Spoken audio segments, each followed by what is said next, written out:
Okay, அல்ஹம்துலில்லாஹ். நம்ம அந்த கடா ஜபர் பாடம் நேத்து பார்த்தோமா? இன்னைக்கு வந்து நம்ம என்ன பார்க்க போறோம் அப்படின்னா, அதை எப்படி நம்ம வந்து உச்சரிக்கிறது அப்படிங்கிறத பார்க்க போறோம். அதாவது இங்க பாருங்க, தா போட்டிருக்காங்க. தாக்கு மேல என்ன போட்டிருக்காங்க? கடா ஜபர். இதை நம்ம எப்படி வாசிக்கணும்? அப்படின்னு வாசிக்கக்கூடாது. ஓகேங்களா? தா அப்படின்னு வாசிக்கணும். எப்படின்னா, இங்க பாருங்க, தா இருக்கு, பக்கத்துல அலிஃப் இருக்கு, மேல ஜபர் இருக்கு. இது நம்ம எப்படி வாசிப்போமோ, இதே மாதிரி தான் இந்த எழுத்தையும் நம்ம வாசிக்கணும். ஓகேங்களா? இதை வந்து நம்ம எப்படி வாசிப்போம்? தா அப்படின்னு வாசிப்போமா? அதே மாதிரி இதை என்ன செய்யணும்? தா அப்படின்னு வாசிக்கணும்.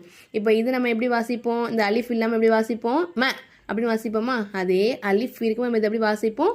மா அப்படின்னு வாசிப்போமா? அதே மாதிரி தான் என்ன செய்யணும்? இந்த மீம் மேலே கடா ஜபர் இருக்காங்களா, இதை வந்து மா அப்படின்னு வாசிக்கணும். சரிங்களா? இதை ரா, வா, ஆ, ஹ, கா, நா, ஸ்வா, ஆ அப்படின்னு சொல்லிட்டு ஒரு அலிஃபுக்கு நீட்டி வாசிக்கணும். ஓகேங்களா? ஒரே ஒரு அலிஃபுக்கு தான் நீட்டணும்.